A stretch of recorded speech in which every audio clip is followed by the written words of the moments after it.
Oke,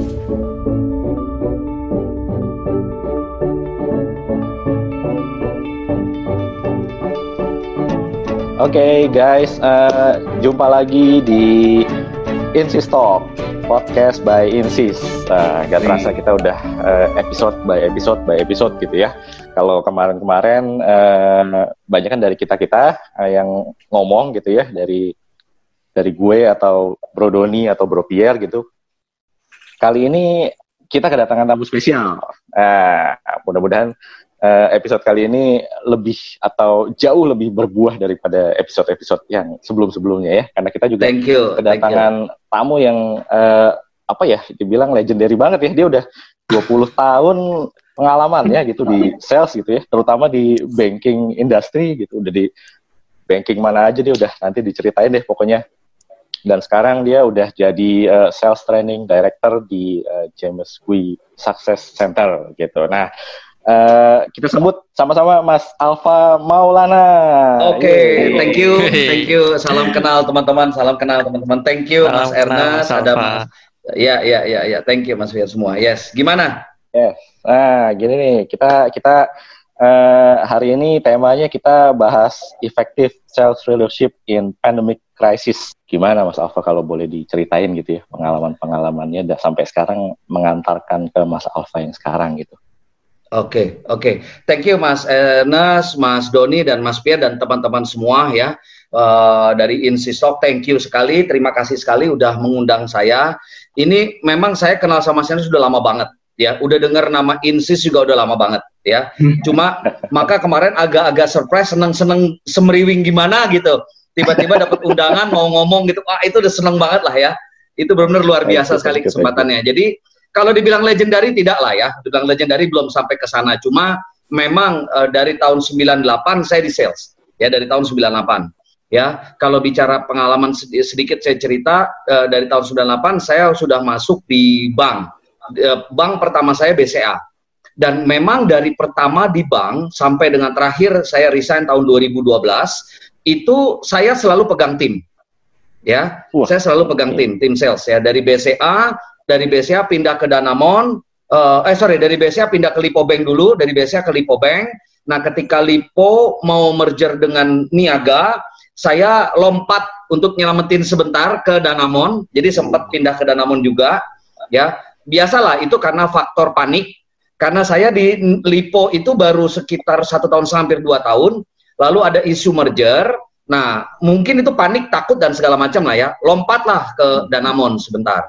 Nah, ketika saya udah di Danamon sekitar 2 tahun, atasan saya, direct report saya dulu yang di Lipo, itu naik 2 level ke atas, jadi dia L1 di bawah direktur utama. Nah, beliau telepon saya lagi untuk join kembali, dan di situ namanya udah CIMB Niaga, udah bukan Lipo. Jadi dari Danamon saya ditarik lagi, dan ini perubahan saya terbesar, yaitu saya diberikan tanggung jawab pegang division head. Nah, kalau div head itu di CIMB Niaga itu L3 atau layer 3 di bawah direktur utama. Ya, jadi pada saat 2011 itu masih Pak Arwin Rashid ya. Nah, jadi direktur utama ada di bawah persis itu L1-nya itu disebut dengan head of ya. Yang di bawah head of itu group head of sales, terus group head sales. Nah, di bawah group head itu adalah division head. Nah, saya posisinya di L3 itu di division head. Ya, nah saya bertanggung jawab memegang satu divisi direct sales, ya, direct sales. Nah, di bawah saya organisasinya itu, jadi di bawah divide itu ada sales manager, di bawah sales manager ada supervisor, di bawah supervisor ada team leader, di bawah team leader baru agent direct sales, ya. Dan saya pegang nasional 450 orang kurang lebih, ya 450 orang. Ya, target saya terakhir di CIMB Niaga itu tahun 2011 itu 1 triliun. Ya, 1 triliun. Nah, ini yang ceritanya seru banget, Mas Doni sama Mas Ernest. 2011 Agustus itu target saya baru 35%. Ya, 2011 target saya baru 35% atau baru 350 M. Nah, ada banyak hal yang kami lakukan. Saya bilang kami karena saya dengan teman-teman tim gitu ya. Akhirnya kita tutup tahun saya 2011 itu di angka justru 1,350 triliun. Jadi bablas 135% jadinya. Itu yang buat pencapaian yang kita saya ngerasa mungkin itu ya, kalau sering ditanya sama orang kenapa keluar, kenapa resign, karena target udah sampai dan bukan capek aja, bablas. Jadi bisa dibilang hanya 3 bulan sampai 4 bulan terakhir itu nyampe 1 triliun sendiri. Overachieve ya? Malah. Overachieve 135%. Cuma kalau di bank kalau di bank itu targetnya bablas itu masalah juga sih, Mas Anas. Karena naik lagi habis itu. Iya. Next target ya segitu paling rendah gitu. Ya, itu dia makanya bisa itu situ. Nah, itu yang sedikit cerita lah ya kurang lebih. Nah, saya posisi nasional direct sales division head itu dengan bertanggung jawab terhadap 450 orang sales manager, supervisor, tim dan di bawah itu pada saat usia saya 35 tahun. Wah. Ya, 35 tahun ya, 35 tahun. Nah, sekarang umur saya sudah 36 tahun. Nggak mau ngaku, nggak mau. Ya. Nah, itu sih. Kita semua. Aduh. Nah, itu sih. Kita sekolah gitu ya. Iya, satu angkatan kita, satu angkatan. Satu angkatan cuma beda umur, jadi tetap aja umur. Itu sih kurang lebih pengalaman saya. Nah, yang lucunya uniknya lagi yang saya mau highlight di sini, Mas Enes, Mas Doni, sama Mas Pierre, itu dari perpindahan saya dari BCA ke Lipo, Danamon, Sebiniaga, itu saya nggak pernah apply, saya nggak pernah kirim resume, saya nggak pernah kirim CV, ya, tidak pernah. Tapi saya itu selalu dipindah-pindahin sama headhunter. Oh. Ya, jadi kalau di financial institution itu dulu namanya ada headhunter. Sekarang saya nggak tahu apakah masih aktif atau tidak headhunter itu. Nah, dari BCA saya ditelepon headhunter, ditawarkan untuk pindah ke Lipo. Oh. Ya, headhunter tahu performa saya, Pak Alfa, karena kita dapat data dari Pak Alfa, achieve target sekian di BCA, ada satu bank swasta yang tertarik sama apa namanya performa dan sama kinerja Mas Alfa, mau nggak pindah? Nah, intinya begitulah. Lalu dari Lipo pindah ke Danamon pun headhunter yang sama. Jadi headhunter yang sama telepon saya lagi, dan lucunya ini headhunter selalu mengikuti progres saya, dan saya nggak tahu dapat dari mana dia angka report hasil saya itu. Ya namanya juga headhunter kali ya. Iya, dia memburu. Ya, dan jadi begitu mereka dengar Lipo akan merger dengan Siambi Niaga, maka dia kontak lagi, Mas Alfa biarin aja mereka merger dulu, Mas Alfa mau pindah sebentar nggak ke Danamon? Nah, saya dilempar lagi ke Danamon karena pencapaian lagi. Nah, ketika sudah di Danamon, baru lepas dari headhunter, atasan saya yang lama naik pangkat, naik 2 level. Nah, dia panggil saya, Pak Alfa, lu join lagi di gue, bantu gue nge-build direct sales. Nah, disitulah saya diberikan tanggung jawab, target 1 tahun harus mencapai 1 T, dan yang membuat ceritanya, yang make history buat karir saya sepanjang masa adalah saya bisa mencapai 1 triliun itu dalam waktu kurang lebih 3-4 bulan actually. Wah, luar biasa ya, Mas Alfa ya. Jadi emang dari awal di banking itu pindah-pindah kerja itu nggak pernah apply gitu. Jadi selalu direkomend sama headhunter, terus even yang terakhir juga meskipun bukan sama headhunter lagi tapi sama mantan atasan gitu ya, yang mau rekrut lagi gitu ya. Jadi kalau dari ceritanya Mas Alfa kayaknya penting banget kalau kerja itu kan berkarya, jadi performance itu penting ya, kinerja itu penting, jadi kita buktiin dengan itu.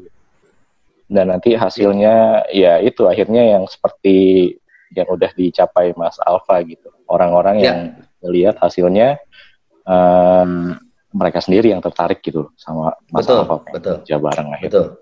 Luar biasa Mas Alfa. Mantap banget.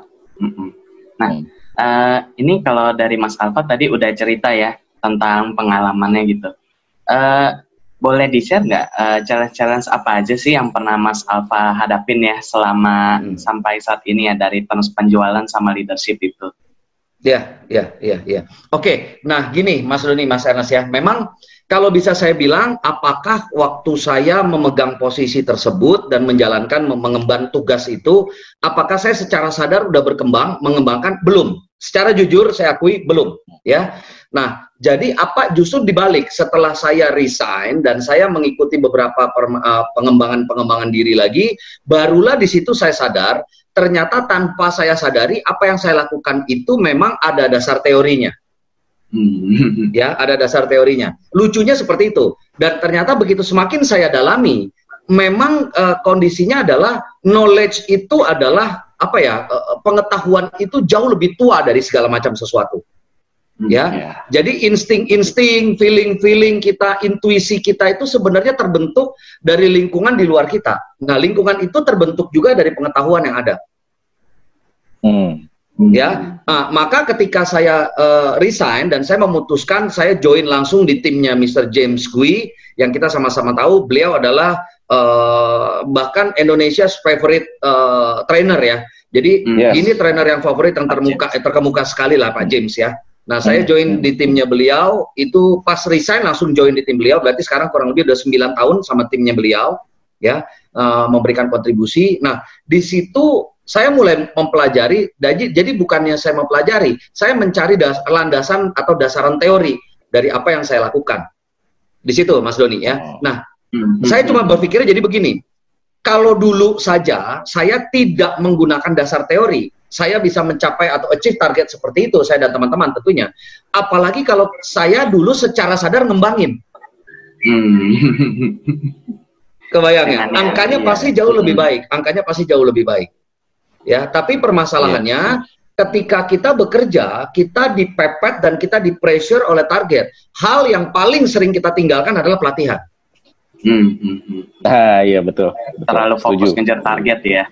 Iya, karena mereka berpikir gini, kalau gua kirim tim gua training 1 hari 2 hari, artinya gua nggak dapat omset 1 hari 2 hari.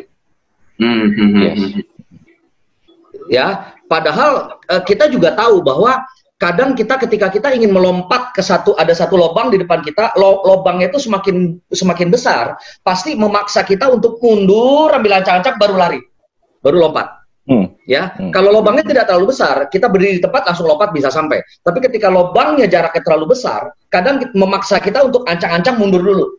Nah, ini satu analogi yang menarik, Mas Ena dan Mas Doni ya. Jadi ketika permasalahan yang kita hadapi semakin besar, itu tidak menjadi masalah untuk kita mundur sejenak, bukan untuk kalah, tapi untuk ambil ancang-ancang, lompatnya bisa lebih jauh. Yes, inspiratif sekali ini analoginya ya. Iya. Tapi benar, memang benar.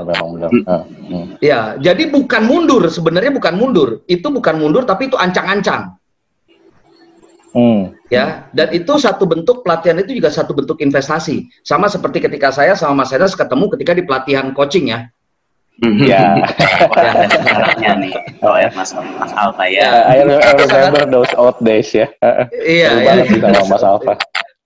Gitu sih, gitu Mas Doni. Silakan. Oh, berarti memang challenge-nya itu adalah sebenarnya lebih ke arah pengembangan dirinya ya, karena dulu memang ketika ya istilahnya ketika sedang bekerja itu memang terlalu fokus sama target, ya terkadang kita juga tak boleh melupakan ada yang namanya pengembangan diri berarti ya. Ya. Atau gini, saya share screen boleh ya, Mas Enes, Mas Doni ya? Boleh banget. Boleh. Oke. Ini bisa di enable hostnya, enable saya biar saya bisa share screen. Oke, Pak. Ya. Jadi gini, sebenarnya apa yang saya bahas tadi terkait dengan kita mundur dulu baru lompat, itu dalam ilmu manajemen itu disebut dengan proses, Mas Doni dan Mas Enes. Ya. Nah, seringkali kita karena kejaran atau himpitan target dan kompetisi, kita melupakan proses. Ya, kita mau semua itu serba instan. Memang masa sekarang zaman itu zaman instan. Semua diinstanin. Bukan cuma Indomie sama kopi aja, semua diinstanin. Semua ya instan ya, betul. Semua mau instan. Semua berpikir dengan uang itu bisa dibeli waktu. Ya, nah tapi kalau saya mau share screen di sini, ada satu quotes yang menarik sekali ya, ini nih Mas Ernest dan Mas Doni ya. Ada satu quotes yang menarik banget nih ya dari Abraham Lincoln sekali, saya ambil di sini. Kalau menurut Abraham Lincoln gini, kalau saya dikasih waktu 6 jam ya untuk nebang pohon, untuk chop down a tree, saya akan menggunakan 4 jam pertama saya untuk ngasak kapak. ini agak lucu sih, ini agak kontradiktif ya, ini agak kontradiktif dibanding dengan orang yang mau instan kan gitu ya. Waktu kerja dia 6 jam, 4 jamnya dipakai untuk mengasah ilmu. Jadi sebenarnya waktu yang dibutuhkan hanya 2 jam. Yes. Ya, waktu yang dibutuhkan hanya 2 jam. Nah, tapi permasalahannya kita itu sering jadi gini, karena kita kurang memahami tentang pentingnya sebuah proses, akhirnya 6 jam itu kita pakai buat bekerja full. Nah, sementara kampak itu nggak pernah dicas, nggak pernah diasah. Handphone pun juga ada habisnya. Betul, nah, tapi jadi permasalahannya sekarang bukan trinya, tapi kenyataannya ke kita, ketika kita sudah menebang pohon, itu pohonnya itu nggak bisa roboh, kita langsung berpikir bahwa oh ini pohonnya kegedean kali. Kita nggak berpikir balik bahwa kapaknya yang bermasalah. Ya, sehingga sangat mudah sekali ketika industri apapun deh, jualan kurang meningkat, pasti yang disalahin dengan produknya. Ini produknya busuk nih, kurang bersaing, kurang agresif, selalu begitu. Iya, sering kasus kayak gitu. Tapi berapa dari kita yang kita memahami bahwa ya orangnya yang nggak bisa jualan, intinya begitu. Yes. Nah, apa yang saya dapat pengalaman, Mas Doni dan Mas Ernest, saya pernah di BCA, saya pernah di Lipo, saya pernah di Danamon, saya pernah di Siam Biniaga terakhir saya. Di 4 bank tersebut, lucunya selalu saya temui sales yang nggak bisa jualan.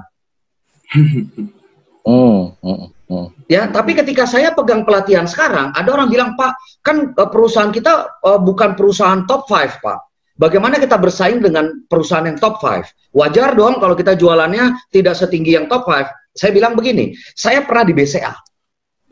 Ya, hampir semua orang pasti punya rekening di BCA. Yes, betul. Ya, sangat mudah menjual produk BCA.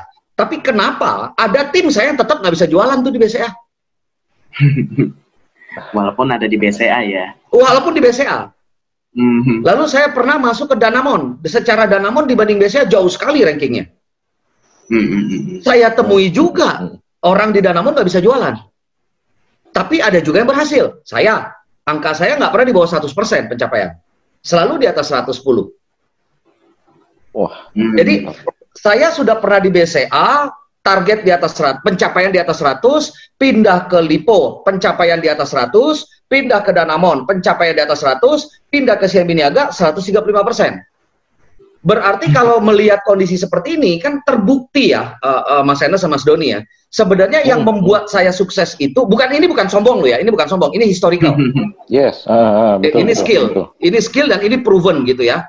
Kalau saya pernah di BCA, saya pernah di Lipo, saya pernah di Danamon, saya pernah di Siam Biniaga, dan di 4 bank tersebut yang secara notabene kulturnya beda, terus target marketnya beda, saya bisa tetap berhasil. Permasalahannya sekarang, apakah yang membuat saya sukses karena produknya atau karena perusahaannya? Atau karena kita sendiri? Karena kapaknya ini tajam banget ya. Kurang lebih begitu. Kurang lebih seperti Mas Alfa itu. Ya. Jadi Mas Alfa kalau diibaratkan kapak itu udah runcing banget gitu. Soalnya udah diasah terus-menerus berpuluh-puluh tahun gitu ya. Iya, tapi kadang kita begini loh, Mas Enes. Bener nggak? Ini koreksi kalau saya salah nih ya. Kadang-kadang kita tahu permasalahan di kapaknya, tapi solusinya dicari kapak yang kekinian gitu loh. Bukan diasah kapaknya, tapi dicari kapak yang keren. Cari kapak yang keren. Contoh ilustrasinya gini. Ya, contoh balik kayak gini. Cari orang yang lulusan dari universitas ternama di dunia. Ya, dari universitas tertentu, wah ini universitas nomor 1 di dunia nomor 1. Tapi lucunya, ironisnya, ketika orang tersebut masuk ke perusahaan kita, apa yang disikapi oleh atasannya mulai memberikan arahan apa yang harus dia lakukan.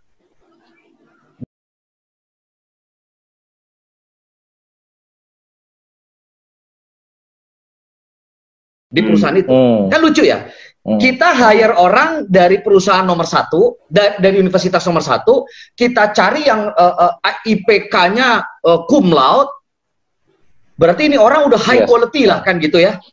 Tapi ketika masuk ke perusahaan kita, langsung di brief. Ingat ya, Faya, di perusahaan kita begini. Lu jangan lakukan ini, lu lakukan ini, lakukan. Kalau memang cuma mengikuti arahan kita, kenapa lu cari orang yang speknya ketinggian gitu? Iya. Malah ditarik ke bawah ya benar. itu ya. Harusnya orang-orang ini setelah masuk di perusahaan, kita explore kemampuan dia yang kita cari. Oke, berdasarkan kemampuan lu coba gue kasih waktu seminggu, lu lihat celah kita di mana, apa yang harus kita lakukan. Kan begitu harusnya. Tapi ini sebaliknya, begitu masuk, malah dikasih tahu, dibebanin, dijejelin langsung apa yang namanya budaya segala macam, mau nggak mau mereka beradaptasi dengan lingkungan. Akhirnya orang-orang yang baru-baru yang harusnya membawa oksigen baru, darah baru atau darah segar, ide-ide segar itu kecampur dengan orang yang sudah lama. Iya, betul. Malah ngikut ke bawah kondisi perusahaan lingkungannya ya. Malah diaduk kayak gini ya. Iya, maka akhirnya mulai ada satu apa ya namanya? Ada satu kondisi mengatakan gini, universitas tidak mempengaruhi, begitu. Iya. Kelulusan tidak mempengaruhi katanya. Iya betul, memang itu tidak mempengaruhi. Yang paling pengaruh adalah bagaimana si pemimpin di perusahaan itu menyikapi hal tersebut. Betul sih, saya setuju. I see. Iya. Benar juga sih. Jadi insight banget nih ya, karena banyak yang mungkin tanpa sadar ya berarti ya itu apa ada anak baru masuk ya udah dijejelin gitu di perusahaan ini tuh harusnya gini gitu. Jadi udah kayak robot aja masuk, udah dikasih arahan harus gini. Instead of ngasih apa ya freedom tapi yang memang mungkin sesuai capability-nya dia untuk berkembang, yang akhirnya nanti kalau dia udah berkembang juga menguntungkan perusahaan juga kan sebetulnya gitu. Itu dia. Itu Mas Enas, betul sekali itu. Ya. Maka seringkali juga anak-anak muda pun, milenial pun itu dibahas menjadi seolah-olah kendala, hambatan untuk perusahaan berkembang. Kan lucu ya? Iya, benar banget. Banyak sekali tuh simposium, pelatihan-pelatihan bagaimana menyikapi milenial. Kenapa milenial yang dibahas? Kenapa nggak Gen Y dan Gen X yang manusia dari zaman batu, kan gitu? Yang jelas-jelas harus ini ya apa? Perlu effort lebih buat menyesuaikan diri sama kondisi sekarang gitu ya. Iya, tapi lihat deh. Zaman ini. Tapi benar nggak ya, Mas Dodi, Mas Pierre dengan Mas Enas coba ada pelatihan deh ya. Selalu ada angkatan saya loh ya, berarti sekarang umur yang 45, 50 ke atas, bikin simposium, bikin seminar tentang bagaimana berkomunikasi yang efektif dengan kaum milenial. Tapi saya nggak pernah lihat kelompok milenial bikin simposium bagaimana menyikapi Gen Y dan Gen X atau Gen Z yang nomor di atas. Nggak pernah ada. Mantap. Itu pasti nuncep tuh di hati beberapa orang tuh pas. Kenal sama. Jadi sesama entrepreneur lah gitu. Mereka punya tim itu banyak kan milenial gitu. Sama ngalamin juga. Cerita. Gila susah ya sekarang kalau anak buah milenial kayak begini nih. Anak-anak zaman sekarang nih. Gak bisa lu suruh kerja kayak gini-gini itu gak bisa. Mereka tuh maunya instan gini-gini. Wah udah pokoknya curhat-curhat tentang milenial. emang bener banget. Iya, sementara kita bilang maunya instan. Orang milenial beda lagi ngomongnya. Lu ada cara gampang, lu mau cari yang susah, kenapa sih? Kan gitu ya. Bener. Komunikasi di sini ya. Ya, nah ini akhirnya nyangkutnya ke leadership-nya. Yes. Ke leadership-nya. Dan itu ironis sekali loh, Mas Ernest sama Mas Doni ya. Semua itu ironis sekali ya. Kita di depan orang milenial, kita membahas bahwa seolah-olah milenial ini kendala. Di depan mereka, di depan mata mereka, kita bilang seperti itu. Berarti mengakui bahwa kita kesulitan menghadapi mereka. Padahal yang melahirkan mereka itu kita loh. Nah, juga ya. Benar juga. Itu kan anak-anak kita, Mas Ernest. Iya, benar.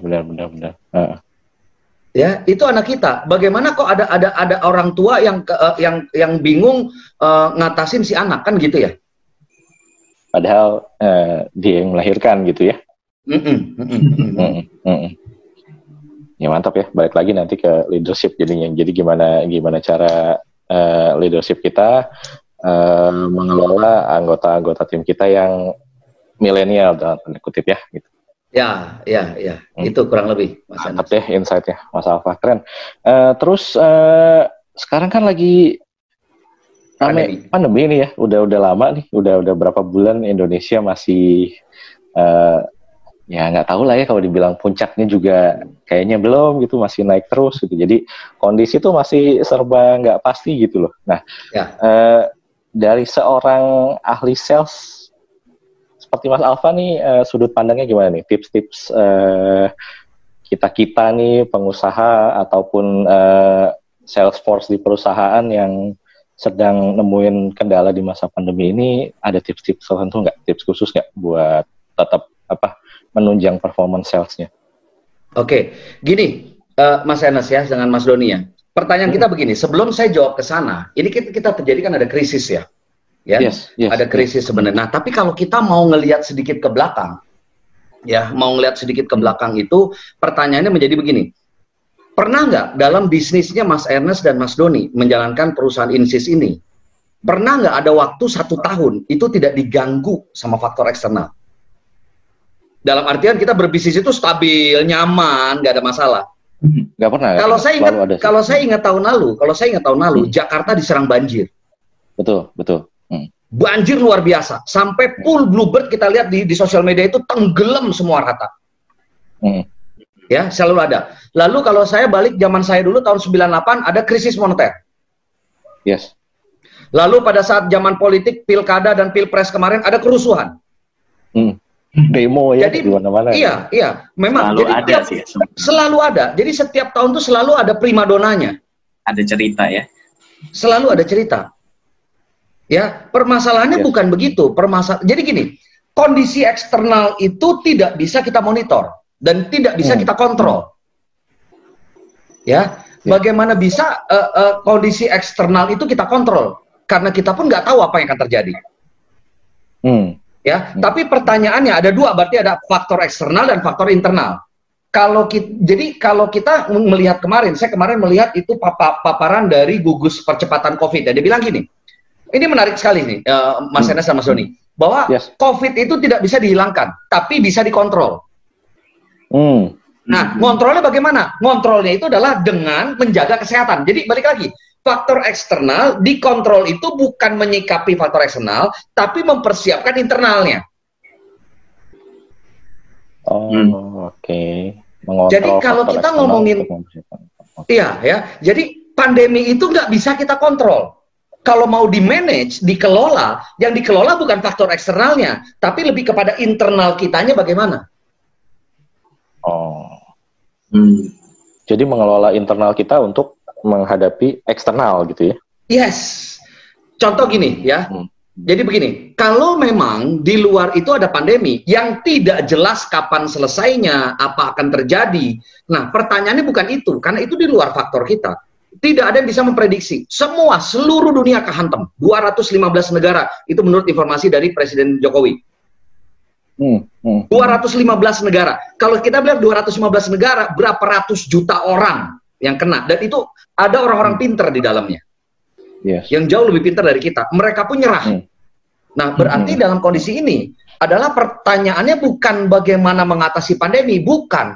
Nah, saya ambil satu quotes-nya dari Peter Drucker. Peter Drucker bilang begini, ketika menghadapi turbulence, yang paling berbahaya adalah bukan turbulence-nya, tetapi adalah pola pikir yang kita masih gunakan sebelum masa turbulence itu masih sama. Itu yang paling bahaya. Jadi pas ada masa pandemi, tapi pola pikir kita masih berpikir yang sama sebelum masa pandemi. Iya, betul. Krisis sudah terjadi nih, tapi kita masih berpikir bahwa krisis ini punya salah orang nih, harusnya nggak benar nih krisis begini nih. Jadi cara-caranya masih cara yang sama, solusinya juga masih solusi yang sama. Nggak berubah ya. Ya, jadi menurut Peter Drucker, ketika turbulence terjadi, ya hal yang paling berbahaya bukan turbulence-nya, tapi pola pikir yang kita gunakan masih sama ketika turbulence itu belum terjadi. Itu yang paling bahaya. Iya. Berarti sekarang bukan pertanyaannya adalah bagaimana menyikapi pandemi, bukan. Apa persiapan kita? Karena tadi kita tahu bahwa setiap tahun selalu ada primadonanya. Ketika primadona ini hadir, apa yang kita sudah lakukan? Tabungan apa yang sudah kita lakukan? Primadona ya. Berarti dari kitanya ya gitu ya, sebagai oke, gimana? Pemain bisnis ya, sebagai pemain bisnis. Nah, saya gini, ada satu buku menarik sekali nih, Mas Ernest ya. Ada satu buku, ini kelihatannya dari screen-nya ya. Sorry. Yes. Ada satu buku yang menarik sekali. Ini tulisan bukunya itu dari James J. Abraham ya, dari J. Abraham. Ini kita lihat ya, kita share sini. Menurut J. Abraham di bukunya Marketing Genius, ya, ini orang ini dikenal dengan 9.4 billion US dollar man. Kalau zaman kita kecil dulu the 6 million dollar man kan gitu ya. 6 million dollar man. Ini the 9.4 billion US dollar man ya. J. Abraham dengan memiliki kekayaan seperti ini dengan bukunya The Marketing Genius. Di buku Marketing Genius itu mengatakan begini J. Abraham, bahwa bisnis merupakan sebuah proses. Ya, bisnis merupakan sebuah proses. Proses dapat diukur. Ya. Segala sesuatu yang dapat diukur, anything that is measured can be improved. Ya, jadi kalau saya melihat di sini dari satu bukunya si J. Abraham ini, maka kalau bisnis adalah sebuah proses, semua proses pasti dapat diukur. Apapun yang terukur pasti dapat dikembangkan, pasti. Can be, bukan could be, tapi can be. Can be. Kalau could be bisa saja diproses, bisa saja diimprove. Tapi kalau can be dapat diimprove. Nah, oleh sebab itu, jika hasil belum sesuai dengan target, yang harus dilakukan adalah ukur prosesnya. Bukan cuma hasil akhir. Nah, menjadi pertanyaan kita sama-sama, yang mana yang kita harus kembangkan? Kalau kita selama ini nggak pernah ngukur prosesnya. Bagaimana mengukur proses? Lu maunya instan. Di instan nggak bisa ukur proses. Karena langsung jadi, Pak. Ada tahapan yang terlewat gitu ya. Ada yang terlewat. Betul, kondisinya gitu. Benar. Maka kecenderungan gini ya, kalau contoh ya, banyak sekali klien saya begini. Pencapaian dia sekarang, dia punya satu tim sales, satu orang sales, lalu bisa menjual 5 produk bisa dijual. Lalu tahun depan, dia mencanangkan mau menjual 10. Yang paling mudah, dia cari 2 orang. Kan begitu. Itu udah umum lah Mas Ena sama Mas Doni ya. Kalau target kita 2 kali, berarti kita cari tenaganya 2 kali. 2 kali, benar. Ya dong, kalau tahun ini saya dengan 1 orang sales, saya bisa menjual 5, maka kalau tahun depan target saya 10, saya cari 2 orang, kan begitu? Cari 2 orang. Tapi pertanyaannya, itu kan matematikanya.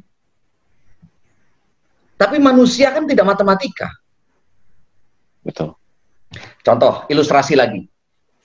Satu dadu, ini saya paling suka ilustrasi ini, Mas Doni sama Mas Ernest ya. Di satu dadu, ya kalau dadu itu kan satu dadu kan ada 6 mata ya. Yes. Oke. Di 6 mata itu ada berapa mata dadu yang satu? Satu dong ya. Ada 1. Iya. Ya, 1 ya. Ya dong kan 1 sampai 6. Jadi kalau mata dadu yang satu itu cuma 1. Nah, jika saya lempar 1 kali, ingat, jika saya lempar 1 kali, berapa kemungkinan keluar mata dadu 1? 1 banding 6. 1 banding 6 atau 1 per 6. Kan gitu ya. Kenapa 1? Karena total mata dadu 6, saya lemparnya 1 kali, maka 1 per 6. Di ilmu matematika, jika saya ingin meningkatkan probabilitas menjadi 1 kali muncul keluarnya, bukan 1/6, minimal saya harus lempar dadunya kan 6 kali. 6 kali, betul. Betul dong, 6 kali dong. Ya, karena nanti 1/6 dikali 6, 6 dicoret jadi 1, kan gitu matematikanya. Tapi muncul lagi pertanyaannya, kalau saya sudah lempar 6 kali, apakah pasti keluar mata dadu 1 kali? Iya. I get the point. Karena angka itu kan cuma probabilitas ya. Probabilitas. Tapi balik lagi, ada orang bilang, oh Pak, kalau memang begitu saya setuju Pak. Kalau gitu kenapa saya harus lempar 6 kali? Nah, ini sudut pandang yang salah. Harusnya dia melihat begini, yang lempar 6 kali aja belum tentu keluar 1. Apalagi nggak 6 kali gitu ya. Apalagi nggak 6 kali. Nah, tapi itu satu. Kedua, faktanya, kalau saya lempar 6 kali dan saya lempar 12 kali, mana probabilitas terbesar untuk keluar mata dadu satunya? Lempar 6 atau lempar 12? Yang pasti yang lebih banyak. 12. Saya lempar 24, pasti lebih besar lagi. Saya lempar 36, pasti lebih besar lagi. Dan tidak akan pernah mungkin saya lempar 24 kali, Mas Doni lempar 6 kali, tapi kemunculan mata dadu satu lebih tinggi Mas Doni. Nggak mungkin. Kalau Mas Doni lempar 6, maksimum 6. Tapi kalau saya lempar 24, saya bisa maksimum 24. Nah, maka kondisi seperti ini, bukan dadunya, bukan orangnya, bukan produknya, bukan harganya. Masalahnya usahanya. Iya, usahanya. Ya, maka kalau ingat zaman SMA dulu nggak Mas Doni sama Mas Ernest, ada hukum perubahan, hukum pergeseran, yaitu usaha berbanding gaya, kan gitu. Iya. Waduh, fisika ini. Ya, ilmu fisika ya, usaha berbanding gaya. Jadi pergeseran barang itu tergantung usaha berbanding gaya. Kalau usahanya lebih besar dari gaya, pasti perubahannya semakin jauh, kan begitu? Nah, kebanyakan orang sekarang, banyakan gayanya dibanding usahanya. Ya. Jadi kalau kita mau berubah, seberapa besar berubah kita, itu kita hitung bukan gaya kita, tapi usaha kita. Maka sekarang berarti kalau masanya pandemi ini, kalau masanya lebih sulit, beratnya lebih berat, apa yang harus dilakukan? Usahanya diperkuat. Usahanya. Yes dong. Kalau saya dorong benda yang 10 kilo dengan saya dorong benda yang 50 kilo, bukan tidak mungkin, masih mungkin usaha saya harus saya gedein. Usahanya ya. Usahanya. Jadi probabilitasnya meningkat itu seiring dengan usaha kita tingkatkan. Kalau dulu sebelum masa pandemi, saya telepon 3 orang, saya presentasi ke 3 orang, bisa 2 closing. Tapi ketika pandemi, untuk dapat 2, mungkin saya harus ketemu 10 orang. Bahkan mungkin harus 20 orang. Bahkan mungkin harus 30 orang. Nah, jadi dalam masa pandemi ini, ya, bukan harga didiskon. Bukan orang dibanyakin, bukan. Tapi mentalnya ditebelin. Oh, mantap. Mesti semangatnya juga tetap semangatnya ditetepin, ditingkatkan betul. Yes. Dan ini akan seleksi alam kok, Mas Doni, Mas Ernest. Ini seleksi alam. Pak, pas masa pandemi banyak sekali karyawan kita yang resign karena nggak nyampe target. Loh, ya berarti bukan karena resignnya, karena mereka nggak punya usaha selama ini. Kena seleksi alam. Contoh gini, ya karena gini Mas Ernest contohnya. Saya itu apakah pandemi ngehantem bisnis saya dengan Pak James? Oh jelas iya. Tahun 2019 kemarin ada satu perusahaan yang saya sudah deal 38 batch tahun ini. Satu perusahaan. Nah, ini truly, ini benar-benar ini real. 38 batch, satu batch 2 hari. Ya, begitu pandemi kehantem, semuanya batal. Wah, karena nggak mungkin ketemu, kan nggak mungkin ketemu. Iya. Okay. Lalu saya 9 tahun itu kelas itu secara langsung, Mas Ernest. Saya nggak pernah sama sekali kenal yang namanya Zoom. Bahkan kita semua nggak pernah kenal yang namanya Zoom pertama kali, betul nggak? Betul. Pas awal-awal tahu ya. Bahkan saya termasuk trainer yang ngatain trainer lain melakukan webinar. Ini ngapain sih orang webinar? Mana bisa sih orang kita webinar?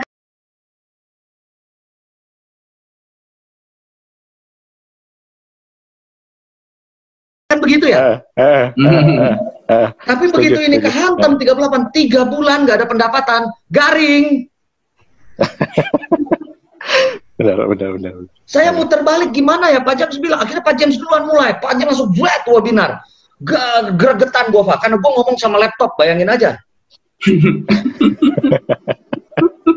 Kayak gini ya, ngomong sama laptop. Iya, kayak begini, bahkan ada tiba-tiba ada suara ayam lah berkokok kan begitu. Iya, benar. Ada motor lewat gitu. Ada motor lewat lah, gitu. Ada anak nangis lah, kondisi begitu kan. Iya. Tukang roti. Iya. Ada tukang roti, ada yang nempel istrinya di sini gelewat-gelewat kan gitu. Waduh. In the background, di bawah layar nggak ketahuan. Iya, jadi mau nggak mau akhirnya saya rubah keginian. Tapi butuh waktu nggak? Yes, butuh waktu. Nyaman nggak? Tidak. Tapi ini bukan soal nyaman atau tidak. Ini soal survival. Yes. Untuk adaptasi ya. Mungkin kalau sekarang kita nggak ada pandemi, kita nggak begini, kita live show aja langsung ketemu, kan begitu? Iya, betul. Langsung Tapi datang ternyata, ke studionya Insis gitu. Yes. Kalau Mas Ernest sama Mas Doni mau tahu, malah lebih produktif saya begini sekarang. Kenapa?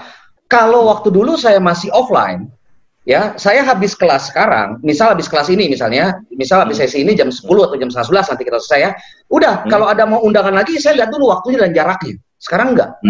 Tutup sini langsung buka sebelah bisa, tutup langsung buka sebelah bisa. Ada dari Bali ngundang, dari Makassar, dari Kalimantan, bisa dalam waktu 1 hari. Nah, apa yang berubah jadi begini, ilustrasi begini Mas Ernest dan Mas Doni. Kalau dulu ya, kali-kaliannya adalah satu customer saya dapat 10 juta. Ya, sekarang saya harus customernya lebih banyak untuk dapat 10 juta. Dapat 10 juta. Ya, jadi saya harus 20 customer untuk dapat 10 juta. Karena satu, sesinya berkurang. Dua, kemampuan klien juga membayar berkurang. Maka dari yang pertama, satu customer bayar 10 juta, sekarang kemampuannya customer cuma bayar 5 juta. Berarti kan saya harus cari 2 customer. Yes. Harus nyari 2, benar-benar.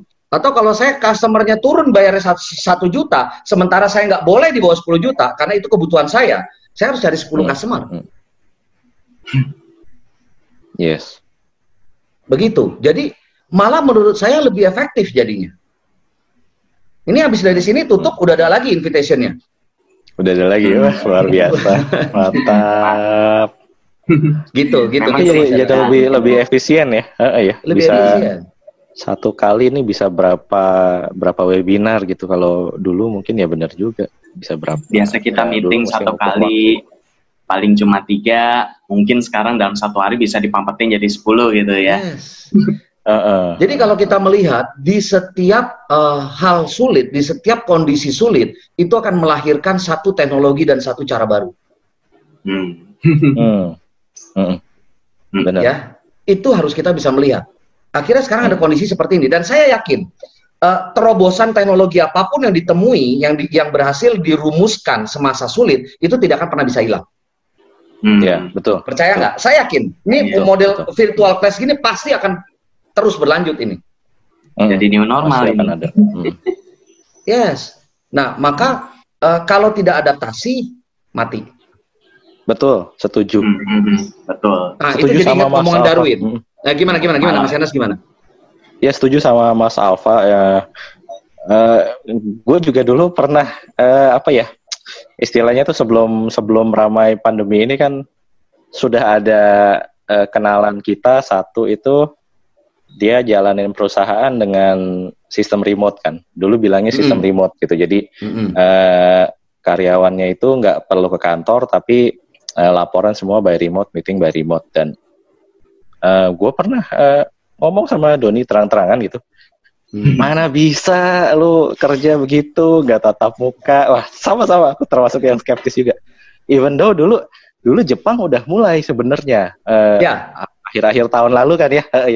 Udah mulai tuh mereka mulai work from home sebagian gitu. Aku juga dengar di radio itu. Mana bisa gitu lu kerja gitu nggak mesti ketemuan tatap muka, nggak dapet energinya gitu. Kena pandemi. Akhirnya sekarang aku ngobrol juga sama si Doni itu. Ya kan abis pandemi selesai pun atau mungkin kalau nggak selesai tapi mulai stabil pun kayaknya kita juga bakal adopt sistem ini gitu. Mungkin separuh WFH, separuh ngantor gitu. Jadi ada pembagiannya gitu. Ya memang aku juga salah satu yang setuju lah sama Mas Alfa tadi. Kalau Mas Alfa bilang lewat webinar gitu nggak tatap muka langsung, waduh susah deh gitu. Ya mungkin aku juga salah satu yang ngerasain kayak gitu sih, relate banget makanya. Tapi secara biaya juga lebih efisien loh. Waktu dan tenaga itu lebih efisien. Benar setuju. Ya lebih efisien. Kalau dulu nyari waktu buat meeting susahnya minta ampun, sekarang enggak. Iya. Ya, Meeting sekarang dulu semua di rumah. harus di kafe juga ya, bayar minum gitu. Sekarang jadi ngetes sendiri di rumah masing-masing gitu. Iya. Yang penting ada internet, gitu ya. Betul, yang penting ada internet. Nah, Nah, sekarang akhirnya saya jadi mikirnya sama kayak kalau Mas Ernest sama Mas Doni pernah baca buku atau pernah baca quotes tentang Darwin, dari Darwin. Jadi makhluk yang paling yang bisa bertahan hidup itu, yang survival itu bukan makhluk paling pintar atau bukan makhluk paling kuat, tapi makhluk yang paling cepat beradaptasi dengan lingkungan. Yes, teori adaptasi ya, Mas Alfa ya. Teori adaptasi, evolusi dari Darwin. Itu udah kondisi begitu kok. Nah, maka sekarang sebagai orang sales, pertanyaannya sekarang adalah bukan pandeminya, tapi seberapa cepat faktor internal masing-masing dari kita untuk beradaptasi dengan kondisi itu. Yes, setuju. Nah, kalau tadi dari J. Abraham, usahanya, prosesnya tuh harus diukur. Kayak tadi dadu, harus dicari dulu dadunya bagaimana. Nah, kalau dadu untuk dapat keluar mata dadu satu kali, itu harus lempar minimum 6 kali. Nah, bagaimana di sales? Bagaimana di perusahaan Insys? Selama ini, untuk dapat satu klien, itu teman-teman di Insys itu melakukan berapa kali visit dan presentasi ke customer. Ukur prosesnya sekarang. Yang harus dilipat gandakan itunya jadinya. Jadi kita usahanya harus dilipat gandakan. Usahanya. Jadi adakah instan? Wah, ini makanya tapi banyak juga sih pembicara itu, wah, apa ibaratnya dalam tanda kutip dengan istilah berbunga-bunga. Wah, bagaimana dapat melipatkan 5 kali, 6 kali. Lalu larinya kemana? Lari ke sosial media. Gaptek lagi sosial media. Belajar lagi gitu ya. Belajar lagi. Jadi mau lari kemanapun, permasalahannya bukan toolsnya, tapi permasalahannya adalah orangnya, balik lagi. Orangnya. Usahanya ya. Usahanya. Nggak masalah sosial medianya, Mas Ernest. Nggak masalah lewat jualan, bagaimana lewat online jualan. Bukan. Tapi tanya dulu, sebelum kita mulai itu kita tanya, siap nggak kita belajar ke sana? Iya. Ya, internalnya dulu disiapin ya. Iya, dan belajar itu nggak nyaman loh, Mas Ernest. Yes, betul. Setuju banget. Wih, belajar tuh nggak nyaman. Dipaksa ya. Iya, ingat nggak kita waktu 5 hari kita? 3 hari kita ya? Iya, bener 3 hari. Panas kepala, gila. Orang gila, bengong aja bawaannya. Gila itu. Seharian ya. 3 hari, mending seharian. 3 hari full. Iya, 3 hari maksudnya. Seharinya full day gitu, dari pagi sampai malam. Dari pagi sampai malam. Itu stres kepala lu, karena iya, bener. Itu nggak nyaman. Aduh. Wah, saya banyak cerita lah Mas Doni sama Mas Ernest lah. Seru lah, tapi pengalamannya ini ya. Ceritanya memang apa di kondisi kayak apapun, kalau ada Mas Alfa tuh energinya pasti berubah deh. Jadi positif, jadi tinggi gitu rasanya tuh, jadi apa ya, ikut semangat gitu sama Mas Alfa tuh. Jadi seru ya Mas Ernest ya. Seru. Ini di sini aja seru banget ya. Doni sama Pia thank you. Nah, balik lagi. Berarti kita masuk lagi ke sales. Berarti di sales itu prosesnya kita ikuti nggak? Prosesnya kita catat nggak? Jadi saya kasih ilustrasi ya. Saya share lagi satu slide lagi dan kita akan coba bermain ilustrasi ya. Kita akan coba main ilustrasi. Oke, ini sebentar. Yes. Saya siapkan. Oke nih ya. Kita mainnya ilustrasi sekarang. Nah, misal ya. Ini ada proses, di atas ini proses ini. Yang warna merah, biru muda, hijau, dan biru light green ini satu proses. Jadi kalau di sales itu begini. Sama ketika kemarin sebelum acara ini kan Mas Ernest lakukan telepon dulu ke saya. Bentuk call-nya itu adalah WhatsApp. Ya. Ya tanya, Mas apa? Kita bikin acara yuk. Ayo, boleh deh. Nah, jadi bentuk yang dilakukan sama Mas Ernest pertama adalah call. Yes. Ya. Call untuk apa? Call untuk pertemuan hari ini, betul nggak? Betul. Ya, telepon untuk pertemuan hari ini. Nah, pertemuan hari ini apakah akan running well atau tidak, kita belum tahu. Yes. Tapi tugas kita adalah, tugas Mas Ernest adalah untuk meningkatkan Insys, brand Insys ini, brand awareness Insys. Visit dan calling harus banyak, betul nggak? Yes, betul. Ya dong, pertemuan-pertemuan ini harus banyak, kan begitu? Setuju. Ya, baru nanti dengan hasil pertemuan itu, mulai muncul ada ide-ide baru, mulai muncul customer baru yang nanti akan menjadi closing, kan begitu prosesnya? Yes, betul. Nah, tapi selama ini pertanyaannya, apakah kita sudah mengkotak-kotakan proses ini? Nah, itu dia. Ya, ini yang menurut si J. Abraham tadi kan, bahwa bisnis adalah sebuah proses. Nah, ini proses nih, Mas Ernest. Ini proses. Nah, lihat ya, kita lihat. Lalu bagaimana kalau Mas Ernest, saya sebagai timnya Mas Ernest, bilang, Fah, ingat ya, lu sebagai tim gua, sebagai tim sales gua, target lu itu 1,25M, 1 bulan misalnya. Ini yang orang saya suka gagal. Lalu begitu, atasannya itu selalu kasih target tanpa dikasih tahu bagaimana cara sampai 1,25M. Betul nggak? Yes. Pokoknya lu gue kasih target 1,25M penjualan deh. Ini produknya terserah lu mau jual kemana, kan begitu? Nah, di sini saya akan kasih satu ilustrasi, Mas Enes, bahwa saya mau membuktikan apa teori dari J. Abraham tadi. Dan satu for your info, ilustrasi ini bukan dari buku J. Abraham tadi. Oke. Ini adalah sales proses saya di tim saya. Waktu tim funding saya begini. Oh, oke. Ya, jadi saya nggak kenal J. Abraham, saya nggak baca buku J. Abraham, tapi saya sudah mengerjakan ini. Tapi di buku J. Abraham diminta saya coba lu potong-potong, lu kupas satu persatu prosesnya. Yes. Nah, jadilah nih ya, target 1,25M. Kita mulai hitung ke belakang. Jadi nanti saya akan kasih lihat ke Mas Enes dan Mas Doni bagaimana target rupiah bisa kita hitung menjadi target harian aktivitasnya. Maka judulnya sales activity. Oke. Contoh, misal target saya 1,25M dikasih sama Mas Ernest. Produk apapun lah, general produk ya. Nah, kalau satu produknya itu harganya 100 juta, ya kalau harga satu produk atau layanan itu 100 juta, berarti saya butuh berapa orang? 125.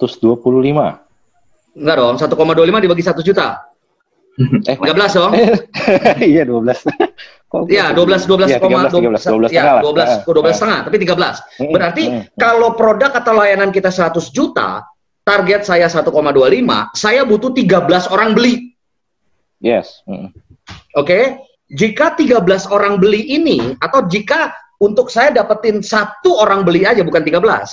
Jika untuk mendapatkan 1 orang beli, itu saya harus ketemu, atau itu adalah 25%-nya dari yang saya temui, 1/4, Mas Enes.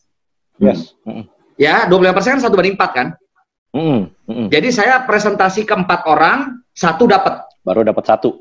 Ya, nah kalau untuk presentasi untuk dapat 1, saya harus presentasi ke 4 orang. Target saya 13. Berarti saya harus presentasi ke berapa orang? Harus ke 13 kali 4 ya, berarti. 52. 52.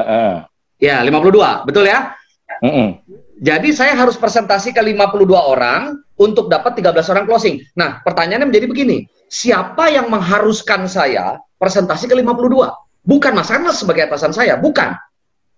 Yes. Karena kemampuan saya ketemu 4, dapatnya 1, kan gitu. 1. Iya.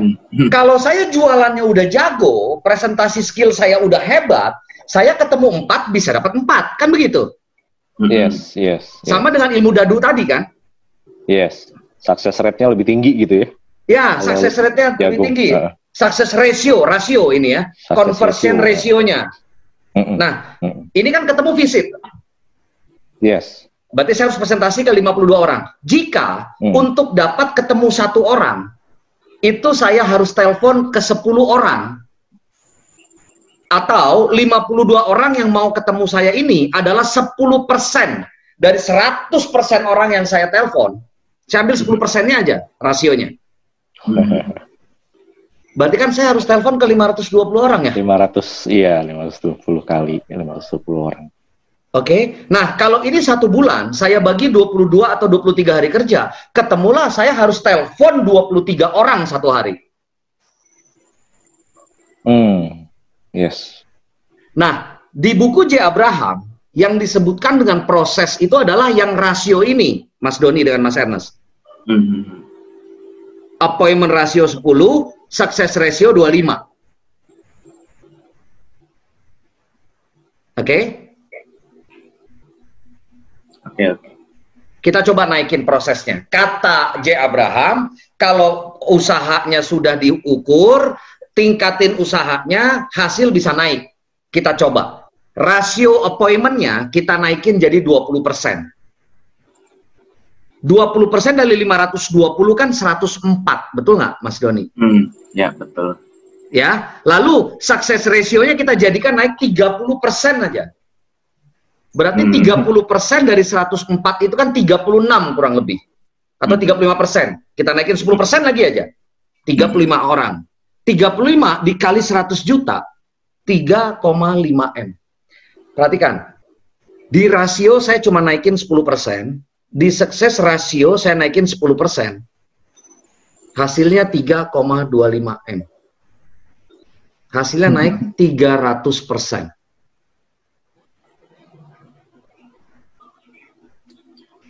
Tanpa saya harus meningkatkan jumlah orang yang ditelepon, tanpa harus menambahkan jumlah database yang harus dikontak, cukup tingkatkan kemampuan kita 10% aja dari appointment ratio, 10% dari success ratio, hasilnya 300%.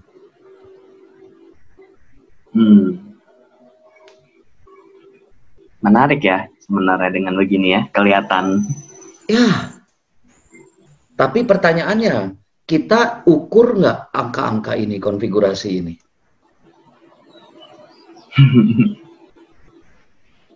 Betul sekali ini. Insight banget nih ya. Jadi kalau diukur ketahuan gitu. Iya. Yang mana yang kita perlu kembangin atau improve tuh ketahuan gitu. Jadi sebenarnya kita kayak tadi Mas Alfa bilang nggak perlu tingkatin jumlah call atau jumlah visitnya, tapi tingkatin kemampuan, yaitu yang akan berkontribusi gitu kepada achievement-nya gitu. Dan saya gini, ada satu klien saya begini nanya, Pak, ini gimana ningkatin productivity ya? Saya nggak usah tanya productivity dulu, saya tanya dulu deh. Waktu sebelum pandemi, satu anak Anda, satu tim Anda, satu sales Anda, ketemu berapa orang? Dia nggak tahu. Wah, saya nggak catat, Pak. Sekarang kan WFH, Pak. Lebih bubar. Jadi sekarang permasalahannya, coba ya, kita pakai logika thinking aja deh, Mas Enes dan Mas Doni deh ya. Waktu belum pandemi, dia nggak tahu berapa orang yang ditemui sama timnya. Yes. Setelah pandemi, WFH tambah nggak jelas ketemu orang atau enggak. Lalu sekarang penjualannya menurun. Jadi penyebab penjualan menurun itu pandemi atau lu nggak ketemu sama orang? Iya. Terus alasan lagi gitu, kan? Iya, tapi akhirnya mereka tahu kan mereka nggak mau ditemui karena pandemi, Pak. Yakin, semua orang benar-benar nggak mau ketemu. Yakin. Kok di luar masih banyak orang tuh? Dan ironisnya, ada satu cabangnya di perusahaan tersebut, saya pegang, iseng-iseng siang-siang, dia telepon saya bilang gini, Pak, gini Pak, coba lihat di ruangan Bapak, tim sales Bapak ada di kantor semua nggak? Nggak Pak, kosong dari jam 10 tadi. Oke, sekarang apa yang harus Bapak lakukan sekarang? Coba minta mereka share log. Mereka ada di mana? Eng biasanya. Nah, itu abis itu disensor, Mas Enes. Disensor hasilnya apa? Disensor. Oke. Lagi, jadi di laporannya mereka nggak bisa ketemu karena pandemi.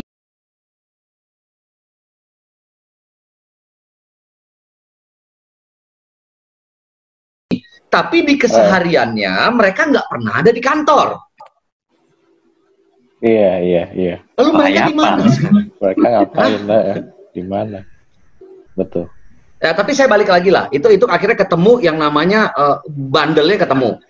Tapi sebenarnya saya balik kepada teori tadi. Kalau sebelum pandemi saja kita nggak pernah ukur efektivitas mereka bekerja. Lalu sekarang lebih tidak terukur lagi. Ya, apa validitasnya Anda menyalahkan pandemi dengan merosotnya penjualan Anda? Kecuali bilang begini, Pak, sebelum pandemi tim saya itu ketemu 4. Saya dapat rekamannya kok, Pak. Setiap mereka ketemu visit presentasi mereka rekam. 4. Nah, dengan pandemi ini sama sekali nggak ada yang mau ketemu. Nah, kita mulai masalah dari situ. Yes. Tapi sebelum pandemi tidak ada data yang untuk diukur. selama pandemi lebih parah. Ya. 14 aja terus. Ya, tapi saya setuju Mas Doni, Mas Enes. Saya setuju bahwa pandemi itu menyedot semua performa. Betul, saya setuju. Tapi saya mau tahu seberapa parah hal itu. Butuh ukuran dong. Yes, setuju. Kalau nggak ada ukuran, nggak bisa. Basically kita juga nggak tahu ya. Karena challenge itu nggak cuma di pandemi ini gitu, tiap tahun juga ada gitu kondisi eksternal yang jadi challenge gitu ya dalam kita hidup ya. Betul. Jadi malah sekarang seolah-olah mereka ini si quote unquote ya, karyawan-karyawan yang quote unquote dalam tanda petik itu malas, seolah-olah mendapatkan satu alasan untuk kemalasannya, kan gitu. Benar, setuju. Benar banget itu. Kan lagi pandemi, sekarang juga customer lagi susah dihubungin, jadi keluar juga takut. Nah ya, jadi banyak justifikasi ya, jadi pembenaran. Iya. Dulu sebelum pandemi, tadi usahanya ya, yang tadi saya bilang usaha berbanding gaya tadi. Dulu untuk mendorong 5 kilo, benda 5 kilo, kita butuh usaha dorongan 10. Sekarang dengan beratnya makin berat, beratnya makin tambah, 10 kilo, kita kan harus naikin 2 kali lipat. Nah, tanpa males aja kita mesti naikin 2 kali lipat. Yes, betul. Ya, itu bicara normal semua loh. Tapi kalau ditambahin males, ditambahin excuse, ya bubar. Ya, jadi kesimpulan dari saya handle di sini, permasalahannya sekarang bukan pandeminya. Lu mau bahas pandemi sampai kapanpun nggak habis. Yes, betul. Kalau lu perdebatkan, Pak, tapi kita nggak mungkin maksa tim kita untuk ketemu sama orang. Tapi kenyataannya anak-anak itu nggak ada di kantor. Itu yang, ya itu cukup lucu ya berarti ya sebenarnya. Orang Indonesia tuh nggak ada yang takut, Pak, sama pandemi, Pak. Bener. Aku kemarin ngelihat restoran, waduh, udah kayak gak ada pandemi itu. Pak, kemarin itu Pak, kalau Mas Doni sama Mas Ernest nonton di Berita 1 setiap pagi itu sekitar jam 8 sampai jam 9 itu ada IDX opening bell, ya. Atau kalau sorenya closing bell itu ditemukan menurut Anies, ini data dari Anies adalah 2 hari aja kemarin dibuka mall itu ekonomi naik 40%, pertumbuhan ekonomi langsung naik 40%. Kebayang dong seberapa konsumtifnya orang kita? Iya, langsung ya. Jadi dalam 2 hari. Saya nggak, ya gini deh, kalaupun memang nggak bisa ketemu, dan physically anak itu ada di depan ruangan lo. Nah, balik lagi, jadi kondisinya adalah, tapi memang ada sih beberapa yang takut, apa yang segala macam. Saya bukan bilang bahwa pandemi nggak usah ditakutin, bukan. Yes. Ya. Jadi kalau memang misalnya Mas Ernest sebagai atasan kita, Mas Doni, Mas Pierre, ya, kita bertiga timnya Mas Ernest. Kalau kita di kantor, stay di kantor, Pak Ernest, saya nggak berani Pak keluar Pak, saya takut. Tapi saya stay di kantor. Ya oke. Saya nggak nyalain, saya juga nggak bisa maksain, karena serem, memang pandemi itu serem gitu loh Pak, ngerikan itu. Tapi kenyataannya Pak, saya nggak berani Pak ketemu customer, tapi saya nggak pernah ada di kantor. Nah, saya ada di mana? Lagi ngopi kayaknya Pak. Lalu kalau saya tapi jadi gini, kalau memang kondisinya tim itu standby di kantor, lalu diskusi ke saya bagaimana cara mengefektifkan dan mengefisiensi tim saya yang sekarang idle di kantor nih. Nah, yuk kita cari cara. Tapi kalau ada barangnya idle gitu loh Pak. Jadi kalau ibarat gelas, fisik gelasnya ada gitu loh. Jadi gelasnya ada. Pak, ini gelasnya ada Pak, tapi nggak bisa air panas. Ya udah, jangan pakai air panas, kan begitu? Yes. Nah, ini gelasnya nggak ada. Terus Bapak bilang, gimana cara kita minum? Ya nggak bisa lah, nggak ada gelas. Mantap. Silakan, Mas Enes, Mas Doni. Mantap banget insight, Mas Alfa. Wah, ini cukup menarik ya dari banyak cerita tadi. Nah, paling ini ya. Mungkin sedikit tambahan tadi kan kalau Mas Alfa tadi ada bicara juga tentang leadership, nah pas lagi pandemi gitu kan. Nah, jadi sebenarnya sih yang saya tangkap ya, jadi dari hasil omongan yang tadi itu sebenarnya memang yang penting itu leadership ya. Karena memang di masa pandemi ini yang perlu kita lihat juga memang dari internal kita gitu. Apakah kita benar-benar bisa mengarahkan internal kita gitu ya. Nah, kalau dari Mas Alfa sendiri ada tips dan trik gak ya? Apalagi ketika pas awal-awal pandemi kan bisa dibilang satu dunia gitu ya. Bisa dibilang kalau istilah kita sih cekukan gitu. Nah, kalau dari Mas Alfa itu gimana tuh pas awal-awal leadership-nya untuk maintain timnya agar performanya juga tetap bertahan gitu?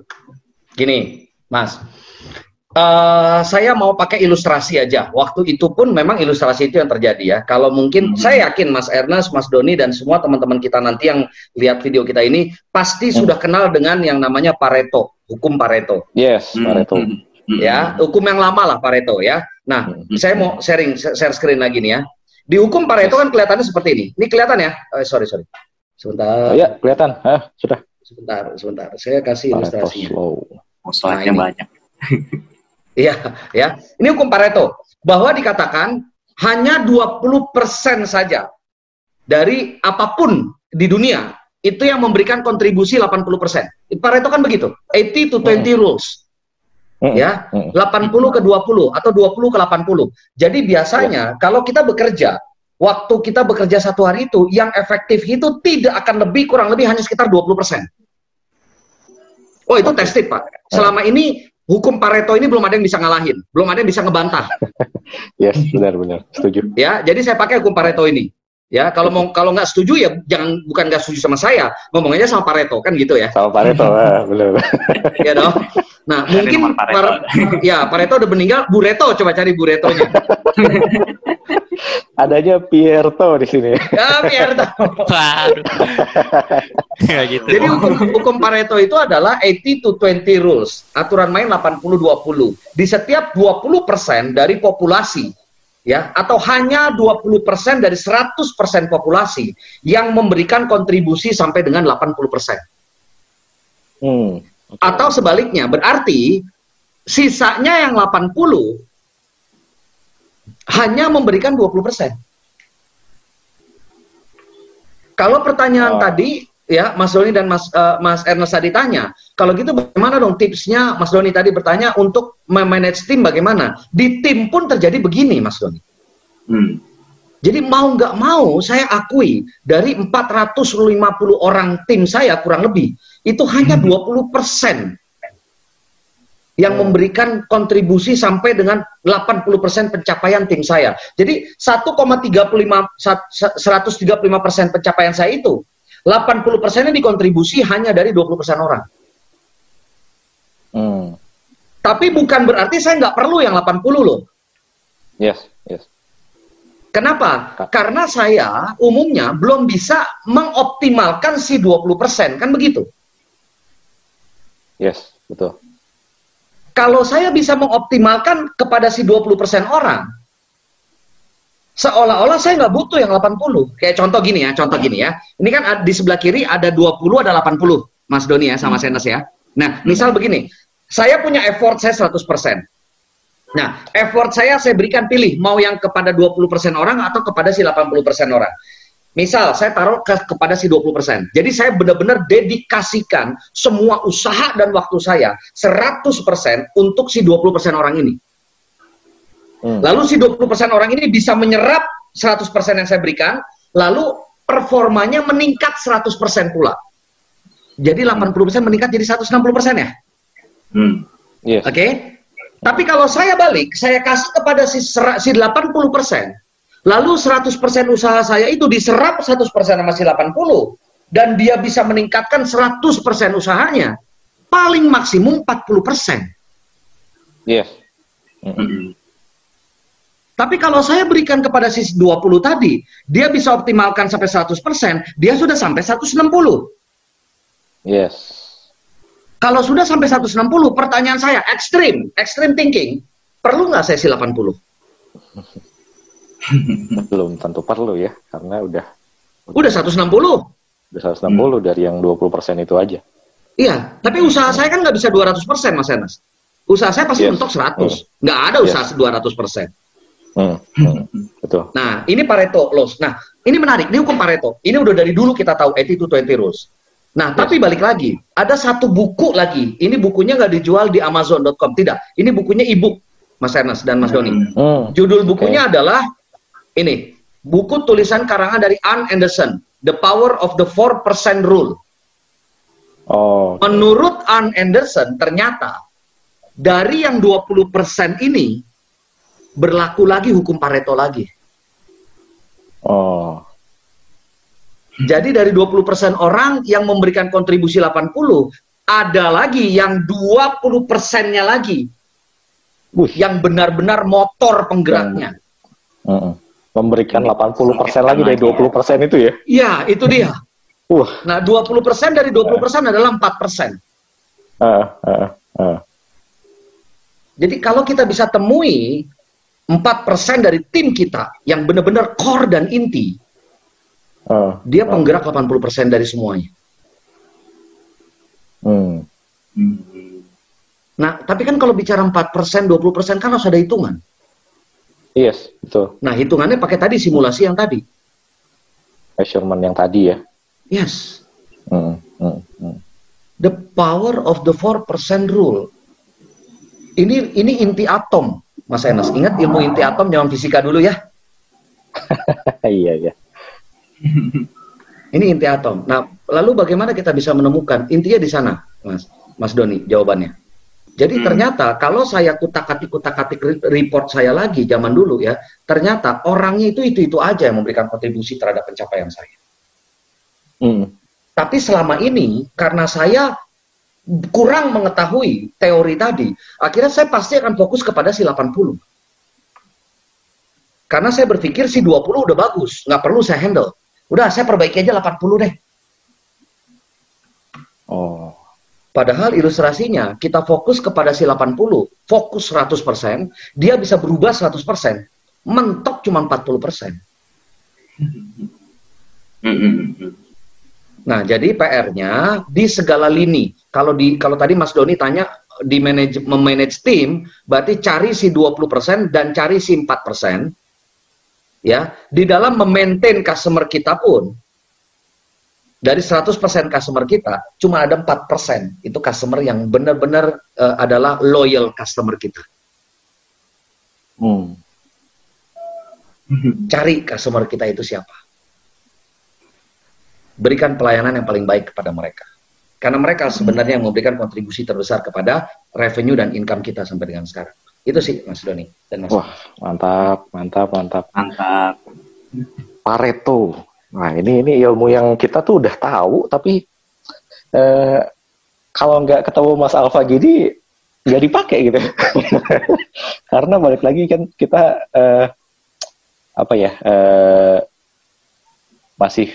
masih kita tuh belum autopilot banget ya dibilang Insys tuh. Jadi kita jauh, ya. Masih jauh. Jadi kita masih sangat occupied sama bisnis gitu. Jadi insight-insight kayak gini menyadarkan banget gitu. Jadi mungkin buat teman-teman yang denger atau nonton ini juga nanti yang merasa kayak kita yang bisnisnya belum full autopilot gitu ya, bisa dapat insight ini juga ya. Ini bagus banget sih, harus dibagikan gitu. Ilmu yang bagus banget dari Mas Alfa ini harus dibagikan. Oke, Mas Alfa. Tadi waktu Mas Alfa bilang buku-buku, aku pikir mau bilang dari satu lagi nih buku yang nggak ada di Amazon. Ini buku 90/3 gitu. Oh iya. Itu ada. Betul lah. Ada buku saya memang 90/3 itu saya sampai lupa promosi, tapi nggak usah dipromosi lagi lah, sudahlah. Udah terkenal, udah banyak di Gramedia, teman-teman bisa cari lah. Mas Alfa 90/3. Iya, itu ada. Jadi saya ada 2 buku. Ya, saya sudah ada 2 buku juga. Thank you, Mas Ernest. Saya ada 2 buku, Mas Doni. Buku pertama itu, bukan judulnya, dua-duanya adalah 90/3. 90/3 itu satu ilustrasi, satu konsep, 90 hari, 3 bulan. Ya, 90/3, 90 hari, 3 bulan. Ada apa dengan 90 hari, 3 bulan itu? Karena dalam waktu 90 hari atau 3 bulan tersebut, ya, saya bisa mencapai target 135%. Wah, mantap. Itu. Nah, jadi ada bukunya, kalau cari 90/3. Ya, itu searching aja di Gramedia, masih ada. Bahkan di Gramedia yang e-booknya pun sudah ada. Ya, itu boleh di sana. Dan memang karena kalau saya nggak promosikan dari tadi, kenapa? Karena saya lebih baik kita gali sama-sama ilmu yang lain lah. Wah, mantap deh, Mas Alfa. Mantap. Keren. Mantap. Keren. Memang dari dulu motivasinya selalu berbagi gitu, berkontribusi. Salah satunya dulu Mas Alfa tuh pernah jadi relawan sama saya juga dulu ya di kelas inspirasi gitu. Jadi sama-sama lah. Jadi aku udah tahu lah Mas Alfa ini memang jiwanya tuh jiwa sharingnya tuh tinggi banget gitu. Hebat. Setuju. Selalu buat Mas Alfa.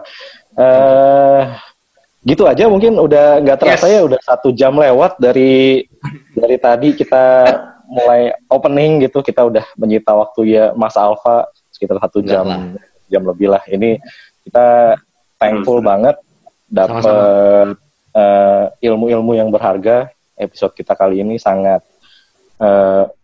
padat ya dengan ilmu daging gitu ya istilahnya dari Mas Alfa gitu, nggak basa-basi langsung sharing ilmu. Mudah-mudahan bermanfaat deh buat teman-teman semuanya. Oke, mungkin kita cukupkan sampai di sini ya. Makasih banyak kita haturkan buat Mas Alfa Maulana. Semoga sukses selalu.